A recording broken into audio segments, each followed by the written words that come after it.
All right. Thank you for joining me on VETSOCIAL Voices. I'm your host, Ryan Hunt, and we have a tremendous guest today. I'm really excited about this. I actually kept him waiting. So, a little bit on this one.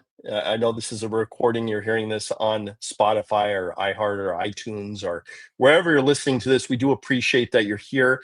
And just as a friendly reminder, we have a huge event coming up on 12 and 13 September, which is the Veteran Social Summit, our Vets Social 25, as we're calling it. You can register and attend for free. And that's at www.veteransocialsummit.com. I'm telling you, we're dropping the nukes all over the place. It's going to be value nukes being launched and shot out all over the place. And actually, our guest here, Mike Sarge, is going to be one of the main stage speakers on day one. So this is going to be just a tremendous conversation. I get to learn a little bit about him. And here we go. We're going to bring on Mike. Thank you for joining us. No, thank you. Thank So you for having me. I'm excited to be on with you. tremendous. We haven't been doing the podcasting for Vet Social too long, and actually doing the one-on-one interviews. Mostly, it's been pre-recordings from the Veteran Social 24 and also Veteran Social 25 and or 20 and some other events. So it's tremendous to start doing some one-on-one discussions and conversations. So thank you for that. And I'm just gonna every recruiter, if you ever do an interview, they always ask or seem to ask the same question, which I'm going to do too, which is Mike, just tell me a little bit about yourself and who you are. What's your deal? Yeah, for sure. No, again, thank you for having me. And of course, we got to get that question in because that's if you're military, the going around the room, introducing yourself, meeting people. So The uh, elevator pitch. the elevator pitch, you got to let people know who you are. So me, as you were saying, I go by the name of Mike Sarge. I'm a keynote speaker. I'm an award-winning music artist, and most importantly to this, I'm actually still active duty. I'm an active duty military leader within the United States Air Force. And my Oh, whole that's focus, amazing. my whole focus, honestly, I speak to purpose-driven professionals, really purpose-driven professionals and creatives who sometimes struggle to lead confidently. And honestly, they're just done with surface level advice. That's my whole thing. I love to go, okay, what's the problem? How can we come up with creative ways to address it? Whether that's creative ways in how we train people or creative ways in like the tools that we build. That's my main focus. Everyone's tired of like the fluff and the surface level leadership, the check the box leadership. And so for me, it's all about encouraging people so they can lead boldly, so they can own their voice, and ultimately they can leave like a legacy that lasts. So the comparison I use is like Batman, right? Batman and Bruce Wayne. My Bruce Wayne life is the military. My leading high performing teams, and then my Batman life is me as a music artist, myself as a content creator. And I've had the privilege of having some of my work placed in with major brands like Gatorade and Ford and some national TV commercials and TV shows. So that's That's me amazing. kind of in a nutshell to keep it short. And then I guess the last piece of it is just like I'm the CEO of a platform called Create Force, which is a YouTube channel that focuses on leadership and personal development for people that want to grow and take their careers to the next level. So that's me. That's amazing. And it it's very rare to actually start your entrepreneurial journey while you're still on active duty. And I'll tell you, I started my first company while I was on active duty. I was on a TDY when I started my first deal. So it's very rare. Why and how did it come about that you became an entrepreneur while you're sitting there doing your Mm. daily duty? Yeah, man. Honestly, it all started with passion. Where my passions lied, and I'll combine it. My passions and what I consider to be my purpose. I've always felt like people were attached to my purpose, whether that's supporting people, whether that's driving change within a community, whether that's just trying to be better, right? Just surrounding yourself with people ultimately makes you better, especially if those people have their own goals and their own aspirations that they're trying to do. Purpose and passion is how it started. And what ended up happening is the farther I went on in my journey, the more that I started learning that, like, hey, there's a business to all this. I'll use the music side of my career, which is, most people just think, just hop into a room and hop on your guitar or whatever instrument that you play. In my case, I rap. So, just hop in your room, write some lyrics down, record it, and you're good. You'll be famous by tomorrow. Sure. And that's not how it goes. That's just not how it goes. There's a lot of work that happens in between the lines that people don't see. And what I normally tell people is, oftentimes people focus on the highlight reel, but they don't always see the practice that happens in the background. So you're on the field doing those wind sprints, you're working on your swing, you're working on your throw.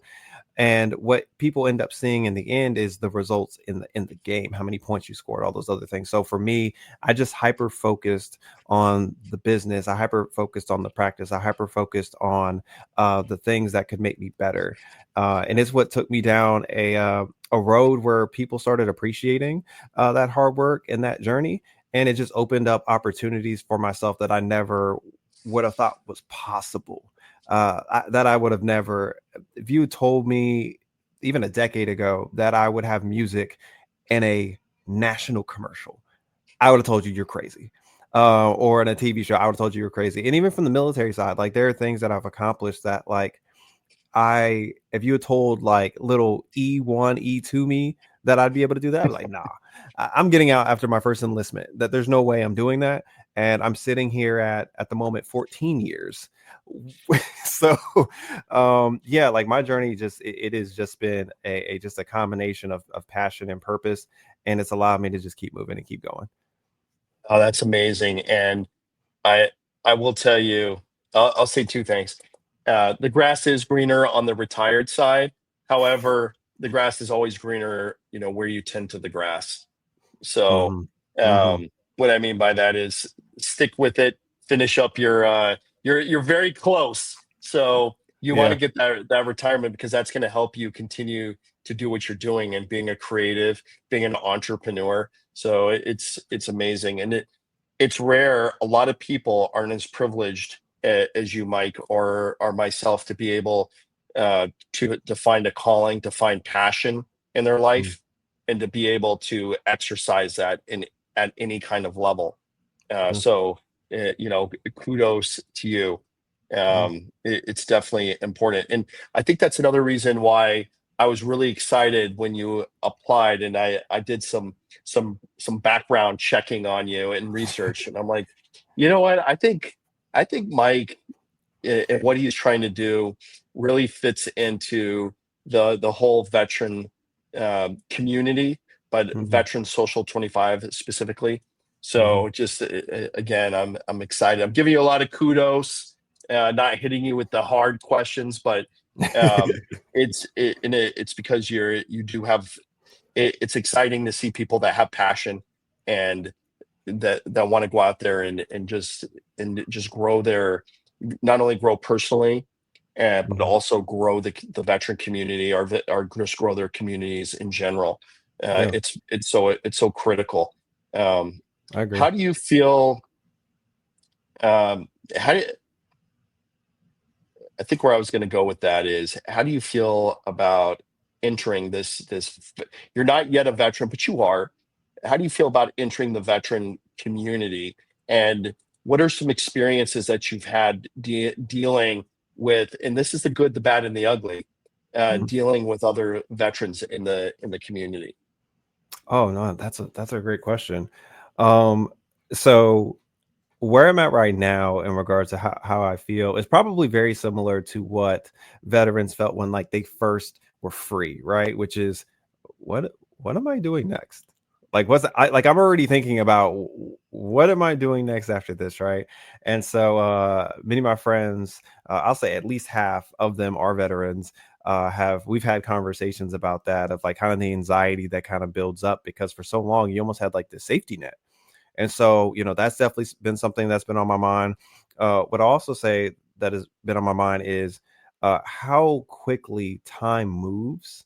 Um, So when you join the military, there are these benefits that are attached to it. So whether that's like education and things like that, and it's so easy to almost like get so caught up in the mission that you don't take advantage of those benefits, of those rewards, as you might say. So that has been something that has been in constant conversation. And then occasionally, if you have like a negative, if there was a negative, I would say is, there's always been tons of conversation about the way that veterans sometimes are treated. Right. And I am someone that truly believes that that person took the time to serve, right? Regardless if it was 4 years or 24. Having that same level of respect for the people that served, regardless of branch, regardless if they ever deployed or not, like they played a part in the mission, they played a part in protecting our country. And so when I just think about veterans as a whole, like I just have this profound respect for veterans and the struggles that come with that, whether it's like, hey, where am I working next, or am I good enough? Like we don't talk about that sometimes because everything normally in the military is so structured. So now when it's on you to make things happen, you almost kind of question yourself, because normally like the rules or the guidelines or everything is set for you. You don't have to think about what you're wearing tomorrow because you're throwing on that uniform. And now you have choices. Wait, I could choose how my hair looks, and I could now, like women, you could paint your nails whatever color. So now there are just different things that are coming to your mind. So um and I felt like I rambled on that question, but like those are the things that kind No, of come you're great. when you talk about like veterans, or what's going through my mind of what's next. For sure. And you're talking about, uh, you were talking earlier about leadership. And so just to kind of dive into that, what are some of your leadership philosophies, some of the pillars, some things that you really Mm, live and die by? I think you've kind of hinted at it a little bit, but I'll just throw whew. that out there. I man, I've got a few. Like I've almost got like these like these rules of like leadership, and like one of them I joke about with my folks all the time. One of them is if it ain't broke, don't fix it. Like like That's leave it interesting alone. and true. Like leave it alone. Like, so there's an example I give, which is um I was in an organization in which we were having a leadership change, and this person had previously been in the organization but like years back. So we're thinking, oh, this can be a pretty smooth transition, right? And as a person, they're great. The change they made is they changed our lunch break from an hour to 30 minutes, right? Now someone might think like, okay, there's no big deal. The That's reason a huge why cultural shift. It's a that huge is a cultural shift huge too. shift for so many reasons, because some people use that hour to like fully separate themselves from the mission or the work, just decompress. Some people use it to catch up on projects that they're behind on, or emails that they're behind on. And then we had one individual in my office, they used that hour to go take care of a family member. So it took them 15 minutes to get there. They would then use 30 minutes, and then they would see, you see what I mean? And then the transit I was the do. remaining. So it's like you cutting 30 minutes was everything to them. And we thought like, okay, there's a reason why they made this change. Nope, it was simply because they felt like they personally did need an hour. So for me, if it ain't broke, don't fix it. Leave I it alone. 100%. I was in a meeting actually today, so this rings really true. And they open up the whatever it was, and the process, we'll just say. And I was like, you know what? I think let's just keep this process going. And over time, if we need to make the adjustments on it, Mm, fractionally make adjustments, I think we can do it at that time. So mhm. that's kind of, I agree with what you're saying, Yeah. for sure. And our military needs, we need good leaders. So it's tough to hear that, because sometimes, when you're put in these positions of leadership, you might not fully understand like everything that you say that comes out of your mouth, every action that you make, Hmm. it trickles down a little Yeah. bit. I Now that I'm a little bit more seasoned, meaning older, I wish I had some of the understanding that I have right now as a 49-year-old when I was a company commander, for example, many years ago. and just thinking like, man, if I had really just understood these are sometimes, not to degrade any of the soldiers or officers I worked with, because they made me who I was. Um, but to say I should have treated them more like my children, in a sense that, I have to understand, like, again, Yeah. every action, everything comes out of my mouth has a consequence, whether that's a Hmm. good thing or a bad thing. Cutting someone's lunch for 30 minutes it had a negative impact, as we saw. Yeah. I mean, you're hitting something that I actually say often, which is, um, you're always being watched. Like if you're a leader, you are always being watched in the office. Someone that I recently talked to in an interview said, or in an interview said, you're always on an interview.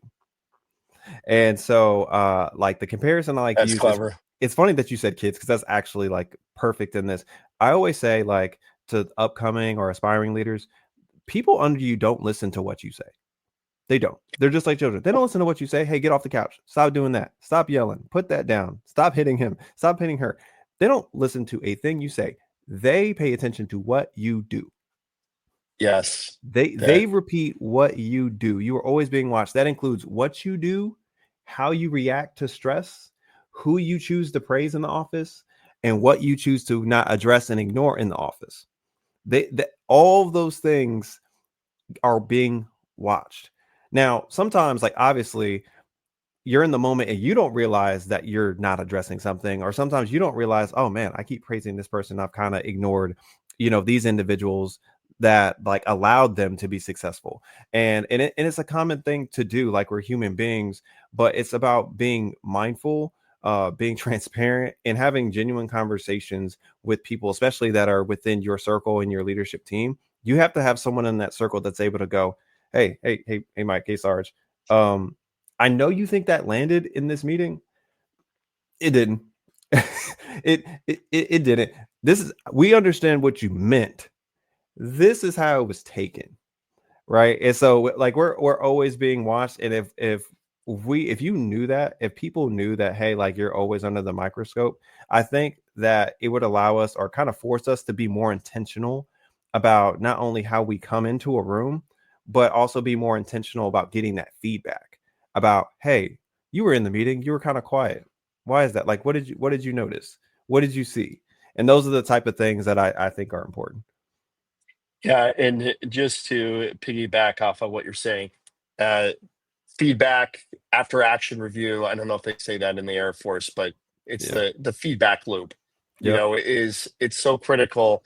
And sometimes I could just tell you, in over the last 10 years as a veteranpreneur, there's been times where I've been so awful about feedback, and this is something that falls back on our military days, or right now for you, is this is so the feedback is really important, because it helps us to really look at ourselves a little bit better, and then also to elevate, Mhm. our position, and elevate our vibration. So uh it's good. I mean, the feedback is so important. It's a critical component of this. So Mhm. let me shift over, and you don't have to indulge me too much, but uh, tell me a little bit about, Mike, outside of uniform and outside of being an entrepreneur. What are some Yeah. things that I know music is something that's a passion for you. What are Mhm. some other things that are passions in your personal life that Yeah. you don't mind sharing? No, for sure. So I'm a big three F guy. So family, fun, and faith. Love it. My and I'll start with my faith, because my faith is what keeps me grounded, and it aligns me with, honestly, there's not a decision that I make that isn't rooted in my faith, to be honest with you. And so I'm a huge believer that I'm not here if God didn't allow me to. And I also don't believe that what I'm able to do, whether that's my purpose or my passion, I believe that is attached to Him. So my faith, my family. Listen, family is funny. Normally, when people talk about their family, it's always super positive and things like that. But what I've always said is, uh, my family has brought triumph in my life, and a little bit of trauma in a good and a loving way. So, and I say that because if if and I think the parents out there will understand this, a lot of times how you choose to raise your kids, a lot of times you don't realize you're doing it, but you're subconsciously going, I went through this, my parents raised me like this, and I never want to do this because I know how this made me feel. So you're like going the opposite, clear opposite direction, while also keeping the things that you felt were super valuable from them growing up. And so that's why I joke about there's the triumph, and then there's the trauma. It's Oh my God, Mike, you preach it. You're 100%.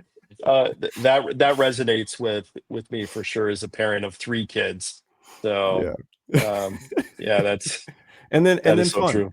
And then the fun. Like, look, if no matter who you are, what you do, what career field you're in, if you do not, if it does not bring you joy, it is going to feel like a burden. It's going to feel like another job. And so, in whatever you're doing, whether you're a veteran or currently still in, or maybe you're a stay-at-home mom, or like whatever it is that you do, um, it's I often find that your purpose often is aligned with things that you love. And it's like when I look at the greatest of all time, whether it's an actor, actress, an athlete, or whatever. Like, sure, there's certain perks that come with it, the popularity, the money, the stuff like that, but they love the game. Like, they love the profession, the doctors that have been in their career for forever, teachers that know they're not getting paid a lot, but they're still there teaching for 30 plus years. They're not just doing it because they're getting paid. We know they're not getting paid that much. No, they love what they do and they want to impact the next generation to be the next doctors, lawyers, possible president of the United States. And so I believe that fun is attached in everything. So the three F's are what's most important to me. It's what keeps me grounded, honestly. I love it. I love it. And I'm also, I love the three F's. Uh, so it's true. And then the triumph and trauma speaks so heavy to me is I have a 17-year-old son, a 16-year-old daughter, and then I have a little 7-year-old. And Mm, it's a really just a different way. Each one I raise a little bit differently.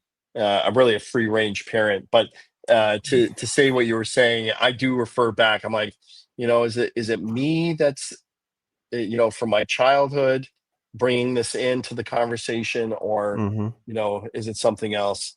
Yeah, So I've got. that's It's funny because I have two myself, one boy, one girl. And what's interesting is like there are times where just having kids in general forces you to go, why did I say that to them? Like, why did I yes, respond this way? And is it because I believe that was the best way to do it, or that's because that's all I've known? And it's like this constant reevaluation of self half the time. I joked with a buddy of mine in my office just this week. So I found out that I got promoted to E7, right? oh, Which is congratulations, Thank you, which is exciting, that's right? huge. So when my son hears it, like I get home and he's like, Daddy, I heard you got promoted, but what's promoted mean, right? And so when it comes to kids, they literally don't know what it means, so they genuinely want to know. Well, as the parent, you're almost forced to go, wait, I can't just give him a definition because that's going to be just as confusing. So I have to say something that relates. So what I said was, you know how when you're playing your Nintendo Switch and you're playing Pokemon and Pikachu, you like train Pikachu up and Pikachu evolves to Raichu. He's like, yeah. I'm Yeah, like, Daddy promoted to Raichu. you and so leveled up. and You level, leveled he's up. like, oh, but the reason why I bring up that example is what it taught me is if we can't, as leaders, if we can't explain something simply, then maybe Barney we don't, style.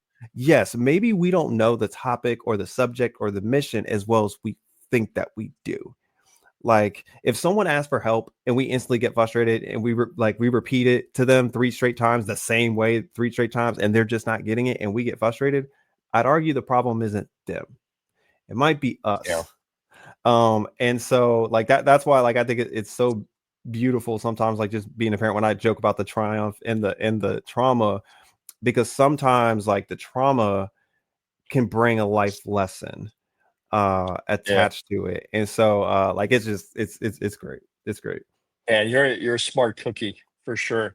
Where are you from? I'm originally from Atlanta, Georgia. Atlanta, Georgia. Okay. So for some context, both parents in the education system. Dad should be retiring here soon. My mom, counselor, Awesome. certified counselor. Also, I'm the oldest out of 4. So just naturally, I'm in The charge. trailblazer. I Yeah. got it. Yeah, like if chores ain't done, they not getting in trouble. I'm getting in trouble for why they didn't do what they were supposed to do. So like just for context, and then because both my parents are in the education system, everything was a life lesson. It could be as simple as like I made a PB&J sandwich and forgot to put up the bread. My dad Yeah, will have me exactly. hostage downstairs for 30 minutes explaining how I wasted resources. Like so it's yeah, like your life and My son how can relate yeah, to you. He's got me like lecturing him. absolutely. But it's done in love. It's done in love. Yeah, it's done in love. Exactly. All right. Awesome. Well, we're running short on time. This has been just a fantastic conversation. So definitely after Vet Social 25, I'd love to have you come back on For and we can sure. continue. We can pick this conversation up and continue to build our friendship, Yeah. which is I think most important that comes out of this. So aside from that, I'm looking forward to seeing you on 12 September on the main stage of Vet Social 25. Yeah, there's gonna be a lot of great speakers there. So you're gonna be amongst 60 plus of your best friends, Mike. So Yeah. uh, I'm excited. Let's go. Yeah, Um, I'm excited. Hey, anyone watching this and that's listening, if you ain't tuned, if you ain't registered, you're wrong. You need to do eh, that today as you're listening. Matter of fact, you got this plan. So go ahead, go to the site now, register, and then share it with your friends. And I'm gonna see you there because I know you're gonna come to my session. I know you're gonna come to my session, exactly. but we're gonna Uh, support everybody associated with this. So go ahead and register if you haven't done it already. Yeah, perfect. And I'll leave you with this one last thing. Do you have any parting words aside from pumping up the vet social, which I greatly appreciate? Do you have any parting words for veterans that Mm. are active duty members that are still in, they want to be entrepreneurs, or they've just transitioned out of the military? Oh, that's good. That's good. What I would say to them is, matter of fact, I'm gonna pose it as a question. What I would ask them is, what is something that you would do 24/7, even if I never paid you for it? And whatever that is, normally is attached to whatever your purpose or your passion is. Some people can argue sports 24/7. All right, bro. Hey, start your own podcast, grab a friend, whoever you'd like to argue with, get that done. Like, what is it? Is it like you just love mentoring the next generation? Is it marriage counseling? Do you have tons of experience with your spouse to help out others? Like, whatever that is, what would you do if you still knew you weren't going to get paid for it and you would still get up just as joyful, just as passionate, just as happy the next day? That's one. And two, I always say this before I get off anything: you are enough. I understand we are in a world where people compare, we're all comparing each other to other people on social media, who's in your office, what they got. Forget that. They can't be you. No one is better at being you than you. And Amen. if you don't show up, the person that you're supposed to possibly impact, you won't impact because you're not being yourself. You're being someone else, which at the end doesn't help you because you can't be them either. so Exactly. so be Wow. yourself. Be yourself. That's it. Be yourself. Wow. That was dropping a value nuke on the listeners as you part ways out of here. Thanks a lot, Mike, and Yeah. we'll see you soon. Be well. Wow, what a tremendous interview! Really appreciate Mike for taking time with me today to talk on Vet Social Voices. And again, join us. Join us at the Vet Social 25. We have some upcoming webinars too. You can find those at www.veteransocialsummit.com. And wow, we are really trying hard to unite, to grow, to empower, and elevate the veteran community. Mike hit it on the head. There, one of my passions is giving back to the veteran community because you've all given me, my soldiers, everybody throughout my career, gave me so much and made me the person that I am. Allows me to have a pretty good life here in Chicago with my kids and dogs and etc. And it's because of all of you. and just to hit on what Mike's saying. So be blessed, be well out there. And until next time, start climbing higher. So when I met Ryan Hunt and Annette Wittenberger, they kept talking about this amazing idea that they and had previously been successful at, but it had been paused and they wanted to keep going with it. And they were talking about how veterans can learn resources about entrepreneurship, education, really connecting with our fellow veteran community and being successful. So obviously I wanted to be a part of that. And I am really excited to be a part of 2025 because we are going to have even more amazing speakers and resources.